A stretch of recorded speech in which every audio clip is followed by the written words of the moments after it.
ఒక క్రైస్తవురాలిగా, క్రైస్తవునిగా ఈ విశ్వాస యాత్రలో మనం కొనసాగుతూ ఉన్నప్పుడు మన జీవితంలో ఎన్నో శ్రమలు మనకు ఎదురవుతాయి, ఎన్నో ఇబ్బందులు ఎదురవుతాయి.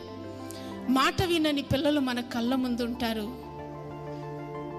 రక్షణ లేని భార్య తన ద్వారా హింస, రక్షణ లేని భర్త తన ద్వారా భార్యకు హింస, దేవుని మార్గంలో భక్తిగా నడవలేని భర్త భార్య భక్తిగా నడిచేటప్పుడు అడ్డుకుంటూ ఉన్న ఆ స్థితి మనం అనుభవిస్తూ ఉంటాం.